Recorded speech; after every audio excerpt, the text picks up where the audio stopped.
It's not every day we get to play a brand new Game Boy title, but the brilliant JetPak DX has brought us his take on the ultimate classic, JetPak. Starting life in 1999, Super JetPak DX takes everything about its source material and throws new ideas into the mix. Jump forward 21 years and a beefed up version of that game now has a physical release. It is the culmination of a dedication and a dream of one man to have his name in a game's credits.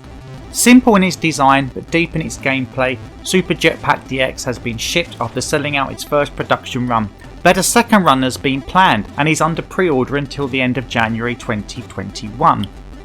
If you have played the original JetPak from 1983, you will understand the premise of this retro update immediately. You control your astronaut around a single screen, putting your ship back together.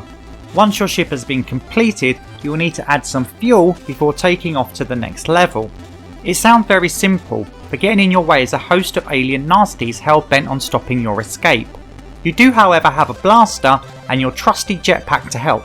Before getting into Super JetPak DX itself, it is important to acknowledge the story behind its development and subsequent release. Kwang and his brother had always been coders from their early days and JetPak one of their favourite games. They put together a port of the classic shooter platformer for the Game Boy in 1999 for a coding competition. Sadly, the innovative brothers would not win, but their achievement to code a Game Boy game in C and not the usual assembly lived on. Skip forward 21 years and the COVID-19 situation meant that Kwang took the risk to publish his own game for a retro console. Super JetPak DX has been released on Game Boy carts and will work on the standard DMG right up to the DS. It can be purchased with or without a box and manual, and interestingly, while the game itself was coded by Kwang, several other retro community members have helped with the game's development.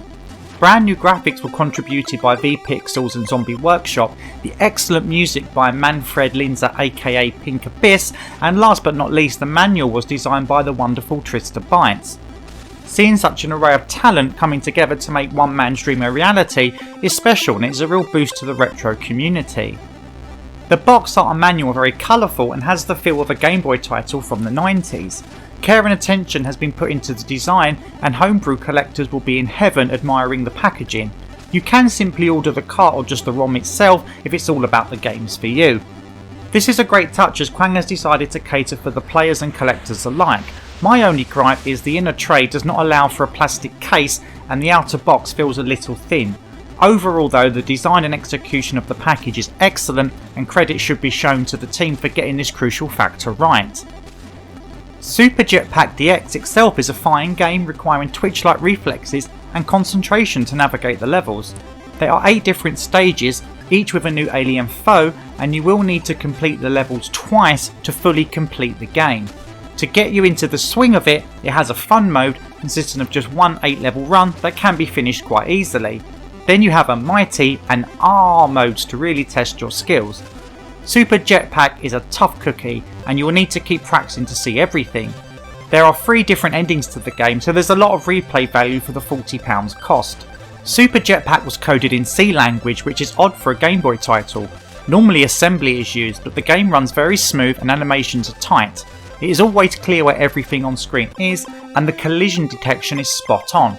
This is something you would expect for a game 21 years in the making, but there is a real feel of quality about Super JetPak DX. While it will play fine in the Game Boy DMG, the colours in the Game Boy Color version help it pop. The use of the limited colour palette has been implemented well and provides a joyful experience. The pixel art seems fresh but would not look out of place in a Game Boy title from yesteryear. Controlling the astronaut is a breeze. You'll be flying around the levels in no time. You shoot with one button and release up to float to the surface. You will quickly find that any mistakes are your own and dying 4 times will take you to the continue screen. Playing this game gave me the real 1cc feel and fans of shooting game challenges could have a real gem on their hands with this one. The controls are excellent overall and at no time during my playthrough did I lament a death. The great use of the small screen to cram everything in without being cluttered really helps the gameplay mechanics. Super JetPak DX also features collectibles that have a positive or negative effect on our astronaut. Spreadshot, drones and confusion are some of the examples, and these help freshen the gameplay, meaning no 2 games will be the same. There are point bonuses that fall that will keep high score junkies happy, and your laser has an energy bar that needs cooling down from time to time. Most levels will have you putting your spaceship together, but some just see you needing to get the fuel cells. The enemies are varied and have different attack patterns. Sometimes you may opt to simply avoid rather than take them all down. There is a real sense of quality that oozes from Super JetPak DX design. The care and attention to each of its elements amount to a solid game. It doesn't try to reinvent the wheel or combine too many new ideas. It takes a classic formula and sprinkles improvements to create a more fun experience. This title is perfect for arcade action fans and those that enjoy a challenging handheld game.